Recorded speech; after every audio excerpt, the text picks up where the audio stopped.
Lord, they sleep restlessly and uneasily, yes, indeed. In the house, November 7th, and Moscow skyscrapers are under attack by Ukrainian drones. Just devils. People are just sleeping there after work, with their families, with their kids. Muscovites are shaking with fear. God sees, it's really scary outside. Boom, wow! I was so scared I almost crapped myself. For the second time this week, Moscow is under attack. Boom. I caught that on camera. Dmitriev, it hit the apartment. Can you believe it? Well, probably. Can you imagine that strike? Are you filming? Yeah. The level of fear is at 100. Oh, well, I see. Let me think. A drone is flying somewhere above me. Right next to me. Something's flying in over there. Do you hear it? There's a drone over there somewhere. Look, look, look. Those are missiles hitting. Moscow's air defense is hitting residential buildings. The governor is furious. That house got hit in the corner. And now there's smoke coming out. Is it on fire or what? I can't tell. Whether you go or not, you can't escape fate. Bryansk region missile threat. If possible, go down to the basement and leave any rooms without windows. 100% they'll get what's coming to them in life, for sure. Said the Russian organizer. For the second day in a row, Moscow is under attack by kind Ukrainian drones.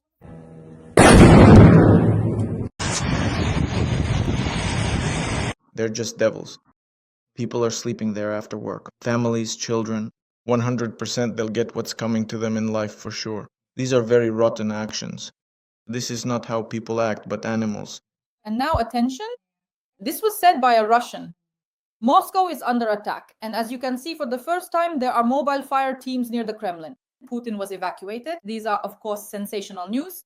Meanwhile, Moscow Mayor Sobyanin has already reported on the work of the Russian air defense. Once again, mobile fire teams have been spotted near the Kremlin for the first time. It dropped down. Most likely it was a fragment. Still, it fell. A piece hit the apartment. Can you imagine? We had just left, just started to drive out of the area. And then something just flew right by. I don't know, they called a lot of ambulances, took the guys away. I don't know if they're alive or not. A series of explosions in Russia.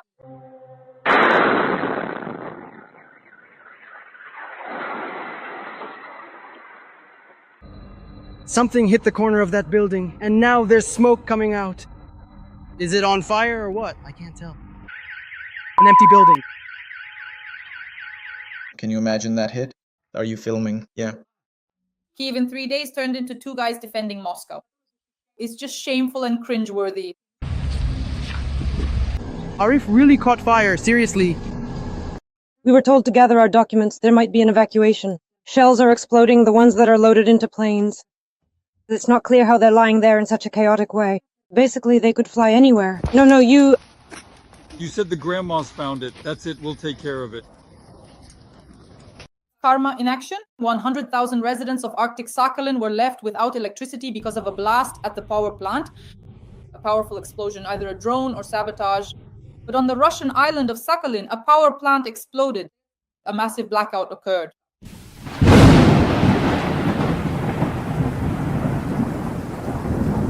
Half of Sakhalin was left without power. Yuzhno-Sakhalinsk is also without water. Blackouts, no water, and no electricity. That's how it is, Natasha. After the Belgorod Dam burst, in just one day we went from infantry to Marines. But we were lucky. While at the neighboring position, the entire dugout was flooded along with all the equipment. A state of emergency was declared at the Belgorod Reservoir. After the strikes, damage to the dam led to the water level dropping by meters and the threat of flooding the Russian army there. So, how do you like the dam as a crossing point? That's how the dub position got flooded. The water overflowed the banks. The whole road is underwater. With Russian brigades under threat of flooding, Putin's army is going under. It's stuck, can't get out. Economic crisis in Russia. Fuel and energy strikes on thermal power plants, strikes on oil refineries, strikes on railway hubs. Sakhalin is without power. Massive blackouts in the Moscow region. Attacks on the Kremlin, on Moscow. Mobile fire teams near the Kremlin, Putin's evacuation. We'll discuss all this with the well-known economist Igor Lipsits. Right now. Good afternoon, hello. Igor Vladimirovich, what do you think about the mobile fire teams near the Kremlin? Do you see this as a meme or as a future reality? Well, I can't verify it since I'm not in Moscow and we aren't able to check it. But of course, it's interesting that Muscovites stubbornly try to pretend. There is no war. The Moscow government does everything it can to support this illusion, spending insane amounts of money on decorating the city on various events so that no one even thinks that there is a war going on somewhere, that people are dying somewhere, including the elderly and children. Meanwhile, in Moscow, there's a lively social scene. Actually, it's quite amusing. Yesterday there was news that the society columnist at Kommersant resigned after working there for 22 years. I don't know the reason, it wasn't disclosed. But lately, whenever I visited Kommersant's website and saw the chronicles of Moscow's high society life, honestly, it made me cringe. I can't even describe it. It's so vulgar and disgusting that just the very discussion of high society life in a country that's killing its neighbors near its borders is appalling. I don't know what's going on there, whether it's the mobile group makeups or the resignations of socialites, but Muscovites, Russians, are stubbornly trying to pretend that nothing is happening. And if something does happen by accident, then it's supposedly because the Ukrainians dropped a drone. Why would they do that? What are they doing? Why would they do that? We're such good people, so why would someone drop a drone on us? It's all the Ukrainians' fault. This is apparently a normal mentality for Russians. We're the good ones, so why are we being attacked? It's a pretty nasty mindset. It's quite typical, at least until things really start to burn. As long as houses in central Moscow aren't burning, as long as the electricity isn't cut off in Moscow, as long as there's no blackout, Russians, especially in Moscow, will pretend that nothing is happening. Igor Vladimirovich, you're absolutely right. So when we attack Moscow for the second day in a row, Sobyanin reports on the drones flying in and mobile fire teams are at work. But unfortunately, there is a huge amount of air defense in Moscow. It's very difficult to do this without ballistic missiles.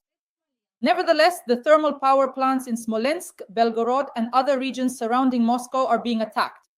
Do you think there should be a certain strategy for leaving Russia, at least for leaving regions without power? And how important, for example, is the information that, again, everyone is reporting that about 100,000 people on Sakhalin were left without electricity due to a failure at the thermal power plant? They wrote that there was an explosion. Most likely it was sabotage, but that's what happened. Again, well, for Moscow, probably the fact that Sakhalin is without power doesn't matter at all. What do you think? Well, of course, because how should I put it? There's Moscow, and then there's something around it called Russia. These are essentially two different groups of people, two different ways of life. In Moscow, even if you look at the gross income per capita, the standard of living is about, how should I put it, like in Europe, not of course like in France or Scandinavia, but roughly at the level of the Czech Republic, about the same income. That is, over the past decades, Muscovites have lived almost the same as people in Eastern Europe, and in general have been quite successful and well off, enjoying life, and everything was good.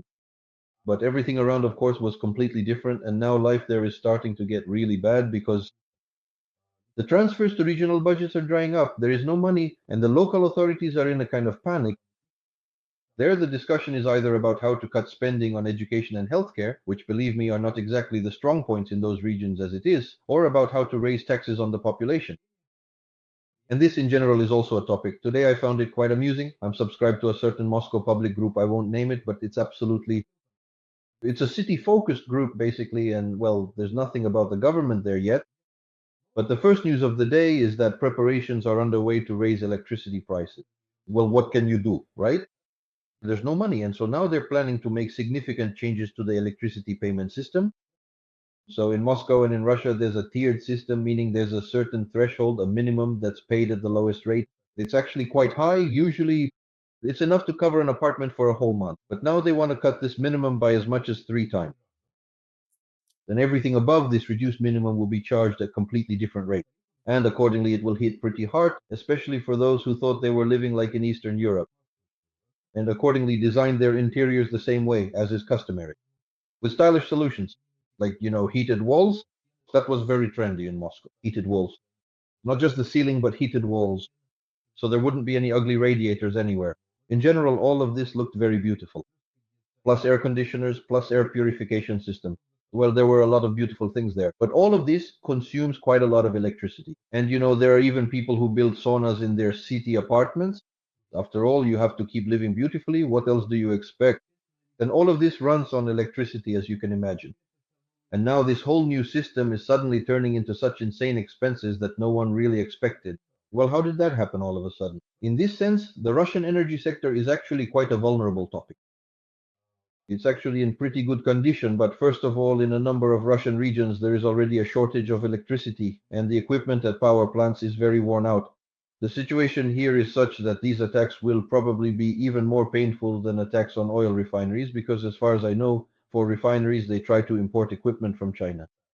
But The power plants in general were equipped with European units. It will be difficult to replace them. That is, the entire set of equipment will have to be replaced. In other words, instead of buying just a single component from China, they would have to purchase the entire unit or the whole production chain. And that's quite complicated and, more importantly, expensive, which means in turn that electricity tariffs will have to be raised even further. So the situation here is kind of like this. Russia thought it was, how should I put it, invulnerable.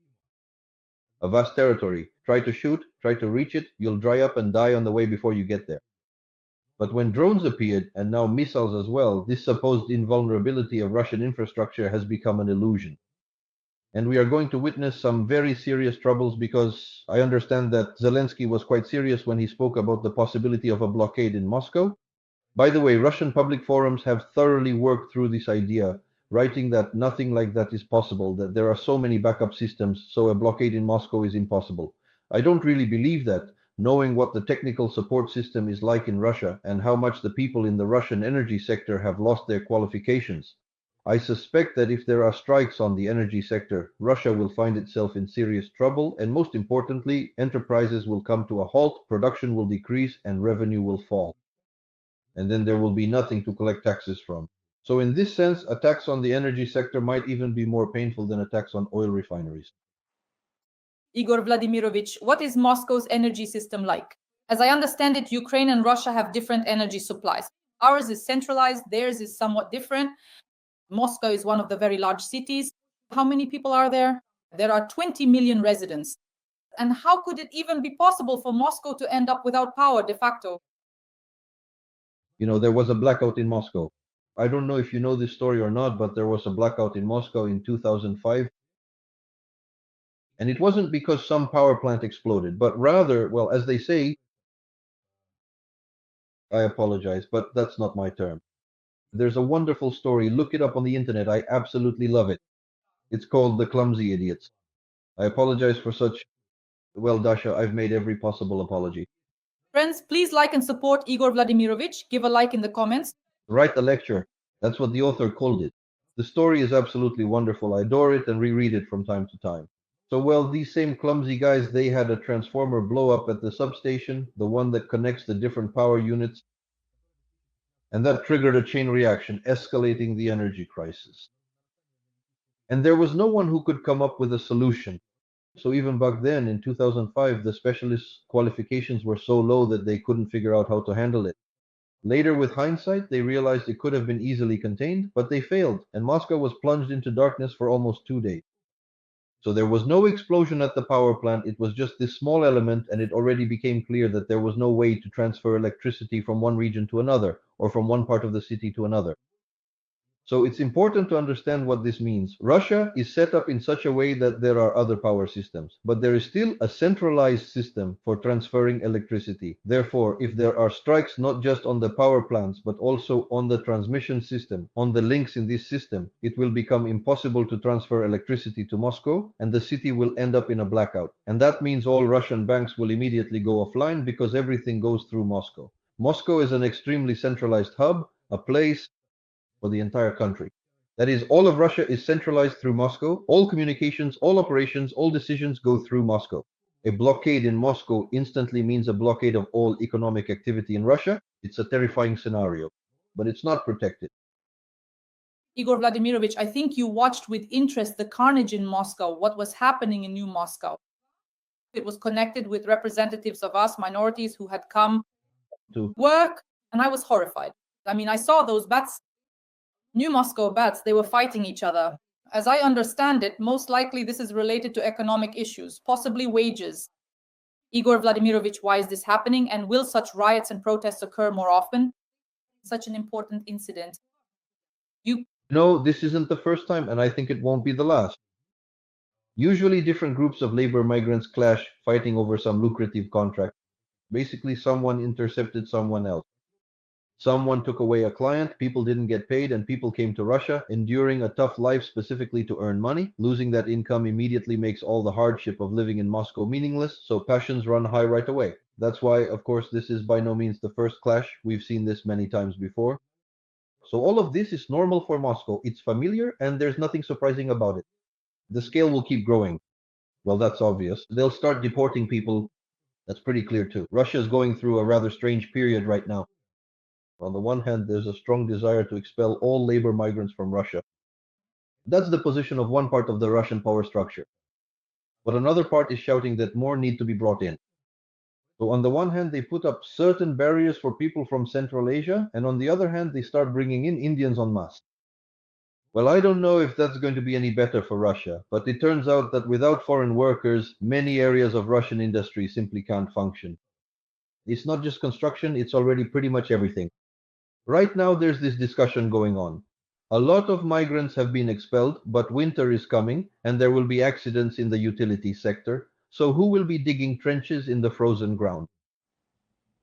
You know, people are already writing to me saying that last winter, we, the residents of the building, were forced to dig ourselves. They told us either you dig it up and we'll replace the pipe, or if you don't, then you'll just have to sit in a frozen house. So basically, we got all the men together, and the guys went out to dig trenches instead of the utility workers so we could reach the pipe and have it replaced. I suspect that this winter, this kind of situation will become quite typical. Basically, there were hardly any serious repairs to the utilities this year. This kind of information is coming in from all regions. Just to repeat, the regional budgets have no money, they all won't get any. And that's why, for example, Moscow and other places are heading into winter with their utilities in poor condition. There could be numerous accidents, and judging by everything, the winter will be harsh. So we need to get ready. I'd say you should start jogging, do some exercises, and get yourself in shape. Because in winter, you'll need to be fit so you don't throw out your back when you're digging channels in the frozen ground to replace pipes.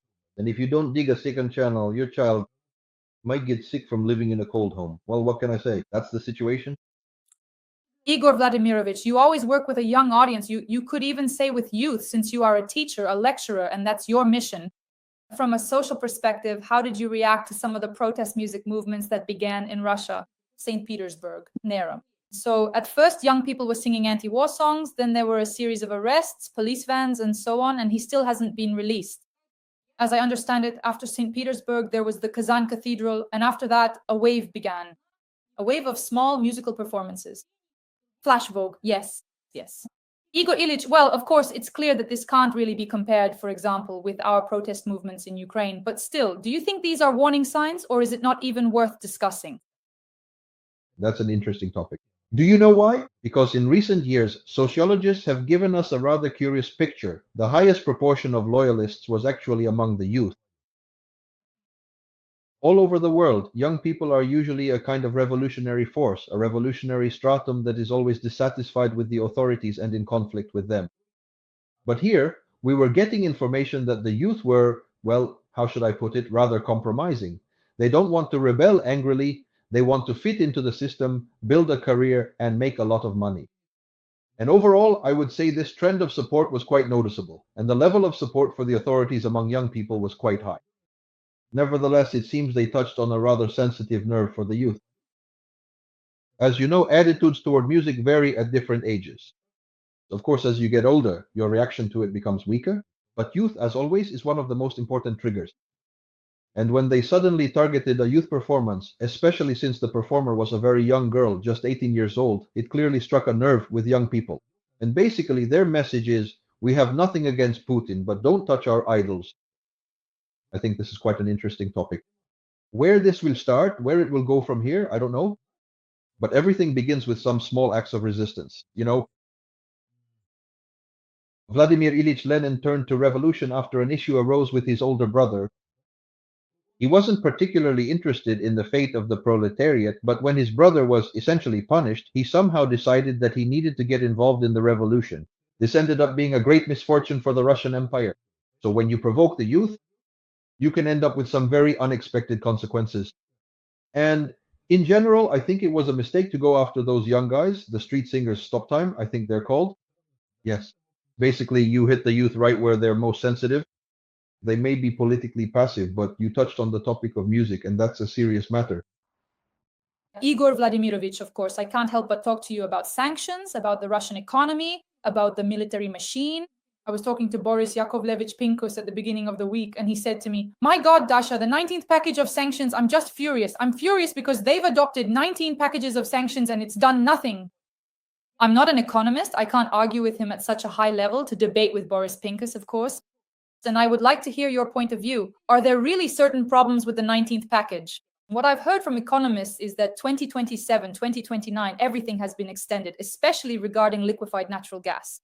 So this is a very lengthy and prolonged process, plus there are no tools to monitor the sanctions. I would like To get, your professional assessment. well, look, here's what's important about sanctions. First, that they continue to be adopted. And what does that mean? That the positions are not changing. That's what's important. Let's make that the first point we note. Since the sanction packages are being adopted one after another, Europe continues to demonstrate its willingness to help Ukraine, support Ukraine, defend Ukraine, and its negative attitude toward Russia will also remain unchanged. Secondly, of course, the sanctions are not working as effectively as they could, but right now I am following a model proposed by one of the journalists, which I really like. This is the model that Russia can be killed by 1,000 cuts. It's a vivid model, not that you immediately cut a major vein and all the blood flows out and the person dies within 5 minutes. But rather it's many cuts. They may not be as deep as one might think, but they all bleed, and blood flows from each of them. The economy is weakened until a blood deficit occurs and the person starts to die, and the country begins to fall apart. Russia is getting more and more of these kinds of cuts, and in this sense, sanctions are working. Yes, not as strongly. Yes, not as effectively as they could. Yes, the control is quite poor. I agree with all of that. But these are all cuts, and with each cut, Russia loses strength, loses money, and loses the ability to finance its budget. And this is already accumulating. Whatever the sanctions may be, look, this is already the 4th year of the war. It will be 4 years by February, and we can see that the Russian economy has started to fall apart. Maybe it would have collapsed sooner if the sanctions had been stronger, but it is still falling apart. Look, Russia has started to see a collapse in overall production. GDP is going down, inflation is not subsiding, the budget has collapsed with a huge deficit, and it's unclear how the state will even survive next year. All of this is a consequence of the war and the sanctions. It's hard to separate which is more to blame, the sanctions or the war itself. But the sanctions add to the damage caused by the war, and in that sense, they are useful. Igor Vladimirovich, regarding the shadow fleet, the tankers. We've noticed that NATO is now trying to stop Russian military ships. This is directly related to the shadow fleet. These are truly historic events. Actually, last week, I think, it was reported that for the first time in a long while, a NATO ship stopped a Russian military vessel. Everyone wrote about it like some kind of shock content. Indeed, for NATO to stop something, that's shock content. So, do you think today there is a mechanism to counter the shadow fleet? Many economists believe that it is very weak, that it practically doesn't exist. France detained, released, and that's it. I think so too. In fact, Russia could have been restricted much more effectively. You know, there's a good verb for this, to restrict. Exactly. I've been talking about this since last year. I'll even tell you when I started talking about it. It was last year, I think in early spring, when the European Union recommended that Denmark tighten the rules for the passage of shadow fleet vessels carrying Russian oil through the Danish Strait. I started developing this topic and people began writing to me saying, Professor, you don't understand anything. There's freedom of navigation. There's the UN International Agreement on Freedom of Navigation. You can't do this. I specifically checked these legal documents. Everything is possible. The thing is, it's very difficult, even impossible, to control ships when they're in international waters. That's understandable because this is essentially free global navigation and everyone defends it. But the Danish Straits are Danish territorial waters. That's a completely different story. And in this very legislation, the UN agreement is exempt for the number of hosts. It states there that if a vessel is passing through your territorial waters, and you have reason to believe that this vessel could cause environmental damage to your waters, your territory, or your coast, you have the right to stop that vessel and conduct a full inspection. And the idea was precisely to stop these vessels, anchor them in the roadstead outside the ports, not let them into the ports, keep them at anchor, and thoroughly inspect them. But I talked to some sailors. Since I live near Klaipeda, a port city, there are a lot of sailors, so I have people to consult with. And Vladimir stops vessels. He has the fleet of the Russian Federation. they told me, there's no problem. There isn't a single vessel where all the regulations are strictly followed. There simply aren't any ships like that sailing the seas. So if you thoroughly check for compliance with all international regulations and navigation safety rules, then on any vessel you can find and dig up so many violations that it would be stuck at anchor for months and wouldn't go anywhere. And accordingly, if you check it like that every time, it will spend more time docked than actually sailing. As a result, your turnover will drop sharply. You won't confiscate the oil, you won't confiscate or arrest the vessel. You'll just make its passage so complicated. In addition, there is an option which hasn't been used so far either. If you remember, there were 2 cable breaks in the Baltic. Yes. So you can create a perfectly reasonable scenario and introduce insurance against cable breaks for ships passing through the Baltic. Accordingly, Russian vessels will also have to pay an insurance premium. And this, accordingly, is also a deduction from the income from oil transportation and, in general, a decrease in the profitability of shipments. But none of this exists. There's nothing at all. Nothing. Igor. Vladimirovich, I keep reading everywhere about the blockade of Kaliningrad, the blockade of Kaliningrad. I just have a question. I actually think that, of course, for NATO countries, this is basically impossible. It's simply impossible. They're not capable of anything, but that's just my harsh criticism of NATO. So I'm curious, Igor Vladimirovich, how realistic is this blockade of Kaliningrad that everyone keeps writing about in the media space? Well, again, this is not entirely realistic because there is, after all, an agreement on the Suvalov corridor. And formally, a complete blockade is a declaration of war. So it's probably unlikely. And from time to time, of course, some conflicts arise. But this is such a dangerous topic because blockades are always, well, what is called a real reason for declaring military action, casus belli. Yes? Belli's case. Therefore, I do not think that Lithuania or other Baltic countries are ready to create a casus belli for war. But in general, they make such statements periodically. This is quite strange for me too. They are too weak to fight Russia, but they are making such a provocation. In my opinion, this is a rather strange story. But it's clear that this really irritates and frightens them. And the presence of Kaliningrad packed with weapons right next to Lithuania is, of course, an unpleasant fact. But it's difficult to deal with this. Although formally, on legal grounds, there is a formal basis for returning it to another state. Kaliningrad was transferred for a certain period of time. The term has long since expired, but no one wants to initiate all these procedures for the removal or withdrawal of Kaliningrad from the Russian Federation. Well, we'll see. In general, the city is in a difficult situation. They've now found themselves, well, how should I put it, in a situation where the only connection with Russia is practically by air.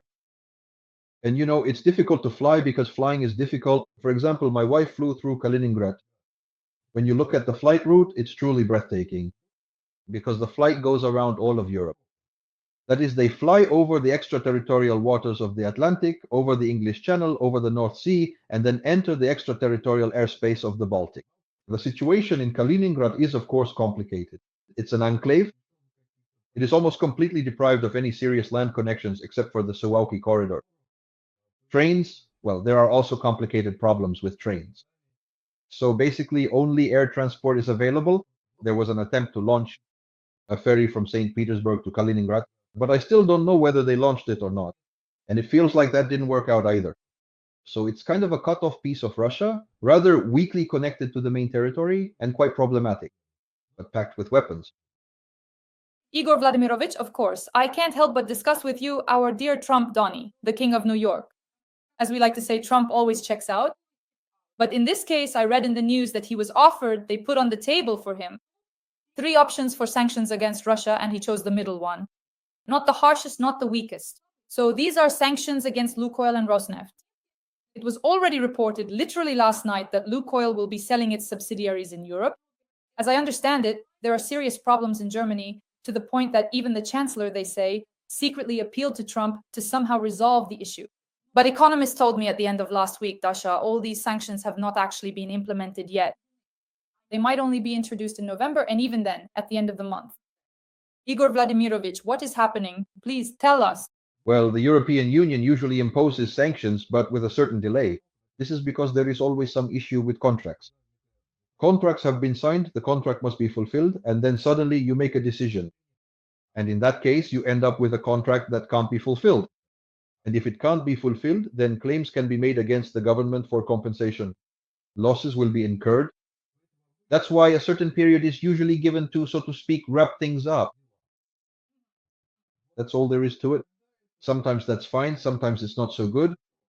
Probably the dumbest way to wrap things up was in 2022, when the European Union, I think around May, introduced this price cap on Russian oil, but announced that it would only take effect at the end of the year, and this created an extremely advantageous situation for Russia. Everyone rushed to buy Russian oil, and Russia received both huge volumes and even a price premium, earning almost an extra $200 billion, which definitely helped to keep the war going up to this point. It sounds crazy, but there was this unreasonable idea to delay the sanctions. But the European Union always does this with LNG, with other products. They give a certain period so that Europe can properly prepare for it. That is to protect their own interests. You shouldn't assume that their main goal is to help Ukraine or to punish Russia as harshly as possible. They do want to punish Russia, but in such a way that they themselves don't suffer. That's why the sanctions are postponed, so that European companies have time to adapt, wrap up contracts, and avoid getting hit by sanctions and all sorts of penalties. So that's the story. They want to punish Russia, but they want to make sure they don't suffer themselves. No one wants to make sacrifices. And are you satisfied with Trump's decision regarding Rosneft and Lukoil or not? And I'm curious why. Well, that's good. From the point of view that, after all, up until now, Trump had generally avoided imposing sanctions. That is, he kept offering Putin some kind of carrots, but never once used the stick. He always said, yeah, Trump, we're different, but Biden was like this. He was always irritating Russia, while we will try to come to an agreement with Russia. But as you know, he did everything he could up to and including the meeting in Alaska, which was an absolute disgrace, a truly nightmarish story. I still can't forget how the poor American Marine is unrolling the carpet for Putin to walk on, but God didn't allow it.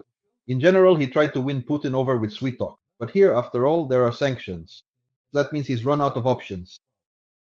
He's reached the limit of his patience and tolerance. So here, again, what's important is not so much the economic sequence of these sanctions, but the very fact itself. It's fundamental that he has set out on the path of sanctions. Once you get on a certain path, it's easier to take the next step. You overcome the inertia of inaction, and then you start moving forward. So what's important is that this has been done, it's been implemented, and accordingly, there will be some consequences. We'll see what they are.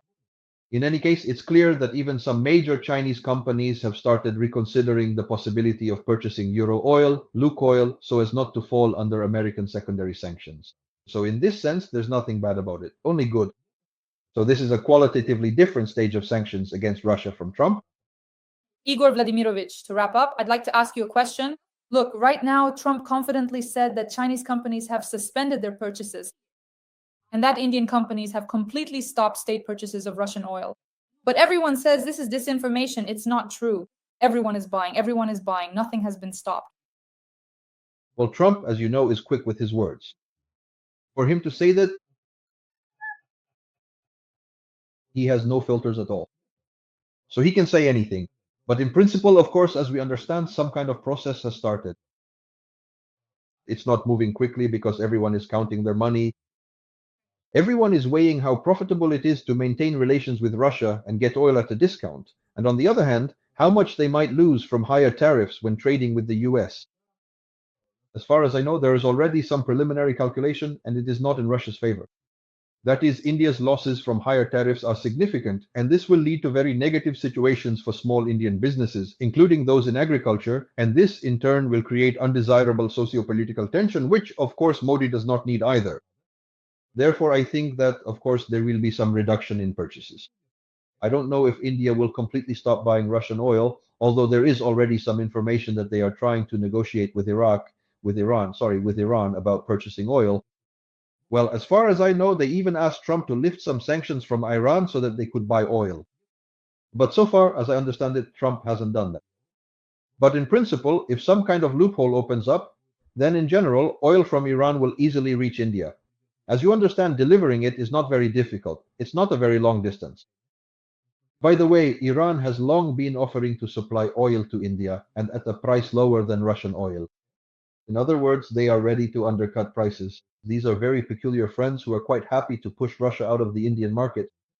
So I think this might not happen immediately, not in a month or two, but there will be some transformation in the scheme of oil supplies to India and China. Moreover, when you talk about China, you have to keep in mind that China, for entirely objective reasons, will be reducing its purchases even without any pressure from the US. The fact is that China is changing its energy balance, focusing on electricity, and it's not just about renewable energy. They are now building a new cascade of power plants. Of course, this won't happen quickly. It will take several years. But right now, they are building gigantic cascades of hydroelectric power stations in Tibet on some river. Just so you understand the scale of the construction, the investment in this project amounts to $67 billion. In other words, China is developing its electric power industry very intensively, and as a result, its demand for fuel and consequently for oil is decreasing. At the same time, this is indeed also related to transportation. China, for example, is experiencing a boom in the production and sale of electric trucks this year, as far as we know. Not sedans, but trucks. Accordingly, the demand for diesel fuel is decreasing. So in this sense, Russia has poor prospects for exports. This doesn't mean that everything will collapse instantly, but revenues will decline. And this is the only source of life for the Russian state. Igor Vladimirovich? So in conclusion, we see that Putin said, it doesn't matter to us. We're not afraid. We're fine with everything. So sanctions from the European Union, sanctions from Trump, strikes on oil refineries, 20%. They've slightly slowed down the processing in the oil extraction sector. We see that Russia is exporting oil products from China and Belarus. Putin says, we don't care. Dmitriev flies to Miami, meets with Vitkov. Your assumption now. And then Dmitriev says, we are close to an agreement. So your assumption, after all, will they be able to pressure Putin in the next trimester so that he stops at the line of fire, considering all these factors and the meeting and then between Trump and Xi? Or is stopping the war for Putin still akin to the death of his Kremlin regime? Well, the second option. He will try to keep fighting as long as he lives and as long as he breathes. And he, as you know, hopes to live a long life. But again, we need to understand that there are, so to speak, these thousands of cuts. And the blood is flowing out. And look, what are we seeing now? That suddenly in October, we receive information about a drop in the volume of military production. This means that apparently about 2 months ago, they stopped funding it. There is no money. They stopped funding military production. This means that in reality, the overall economic safety margin is small. It's already starting to run out. That's why Putin may very well want to keep fighting until his last breath. But whether the economy will allow for that is hard to say. My hypothesis is that Russia's economy is becoming weaker and weaker. And whatever Putin says about how it doesn't matter to us, it's all nonsense. The economy is declining. The economy is in trouble. I've already said that the budget has a huge deficit. And now they've presented the budget for 1926 to 1928. It's a fake budget, completely unworkable. And everyone already understands this. Everyone pretends that they'll adopt it as a serious document, but they know it's a fake, that there won't be such revenues, the expenses will be huge, and then they'll adjust it as they go along. In other words, the Russian government can no longer manage its own finances. So this collapse of the economy isn't some made-up concept, it's a real story. It could lead to the economy simply falling apart. And so it won't be that Putin wants to end the war, but that he'll have to do something so the economy doesn't completely collapse. He'll do it out of desperation, not out of joy. Dear audience, please like this video. I know you really love Igor Lipsits for his sparkling humor, professionalism, and charisma. So friends, please subscribe to his YouTube channel, subscribe to my YouTube channel, Dasha Schaslyva, and write a few kind words in the comments in support of Ukraine's armed forces, Ukraine, and our tandem. The well-known economist, top economist Igor Lipsits. Igor Vladimirovich, thank you, and I hope we will meet again soon. All the best. Take care.